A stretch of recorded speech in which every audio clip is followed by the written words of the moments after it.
Alright guys, today we're going to do a fun little project using an RGB LED. We're going to be using for loops and we're going to be using if statements in this one. And we're also going to even be using lists. So here is the project. We are going to ask the user in the terminal how many different colors. They're going to enter a number of colors.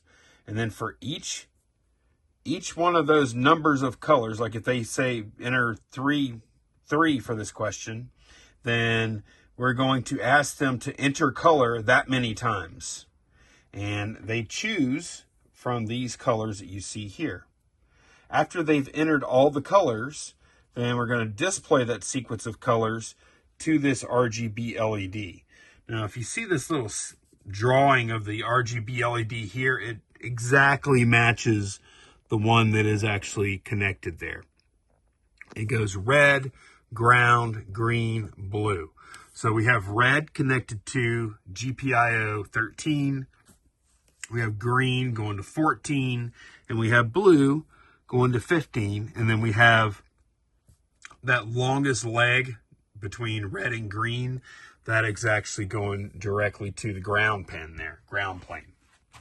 So, this is going to be a lot of fun because we get to use so many of our programming principles here that we've just learned recently. So let's go ahead and take a look at this code now. So first of all, we're going to import Pin and PWM methods from machine.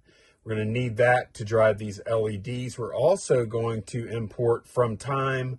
We're going to import sleep, line 2. That is going to be a delay. And then I have some variables here that we'll come back to in just a little bit. On, off, half, and pause. That'll make more sense in just a moment. And then we're going to define variables for each one of our LED pins, red, green, and blue, 13, 14, 15. Which are over here, like I just told y'all a minute ago. And then we're going to declare our LED objects here, and we're going to make them PWM. Red LED, green LED, and blue LED, and PWM with the pin number, which is going to reference these LED pin variables that we declared up here. Then we're going to set up the frequencies on each one of these LEDs at 1,000. All right, now we're into the code. That's all the setup stuff there. And I will put the code either in the description or in the comments down below. And we're going to do a while true loop, which means this is going to be an infinite loop. And first, we're going to go ahead and get the number of colors from the user. So numColors is going to, it's going to equal the input of how many colors, and we do have to cast that as an int here. We're also going to declare a colors list. That's where we're going to store all of the colors that the user inputs, okay? And we're going to iterate for I in range numColors. So for the number of colors they entered here, we're going to input, please enter color that many times. And each time they enter a color, we're going to append that value to the colors array that we started here. Okay, and so then at the end of this statement right here, we'll have all of the colors that they want to display in this colors array. So now we just need a loop to iterate through all the colors in that colors array.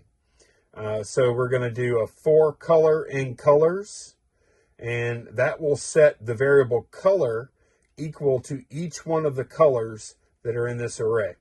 So we have just a bunch of if statements. And what I did here, if y'all remember this list that I showed y'all a minute ago, red, green, blue, cyan, magenta, yellow, orange, white, and off.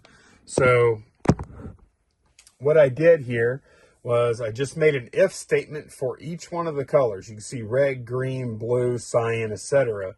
And this is where, if you remember at the top of the code, I set on to 65,535. That's the highest value of the PWM range. It goes from 0 to 65,535.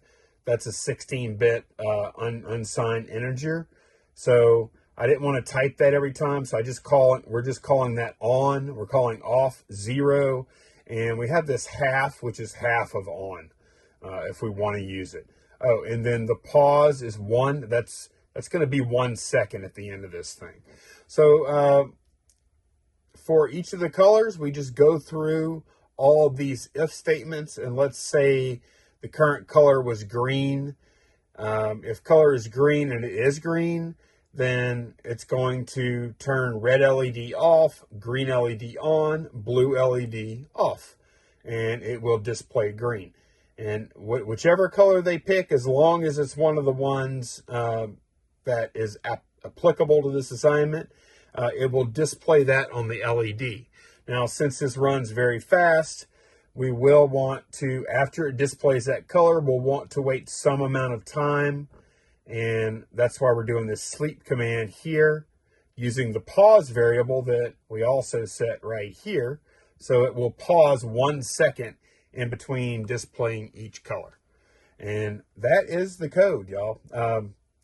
Fairly simple, fairly straightforward. It was a bunch of if statements, though, as y'all saw.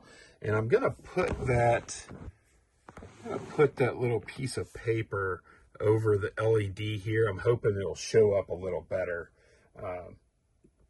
while we're running our code. All right, so let's go ahead and upload the code, and let's give it a run. So let's start with 5 colors, and we're going to go orange, white, red, blue, green, and we're going to give that a whirl. Let's see what happens. Okay, looks pretty good. I don't like my orange very much, but the other times I've done it, I haven't liked it either. We're going to do 10 this time. We're going to white, then we're going to turn it off. We'll go red, green, red, blue, yellow. Let's see, how many more do I have? Blue, orange, magenta. Okay. Okay, green, red, yellow, blue, orange, magenta. All right, we're good. And we'll run it one more time. We're going to say 3, and we're going to go red. We're going to keep it simple this time. Red, green, and blue. Green, blue. And it works. So, yeah, this is a really fun little program because we used pretty much everything except for analog read that we've learned so far in Paul McWhorter's course. So that is going to be it for this one. Thanks a bunch for watching. I'll see y'all again soon. Bye, y'all.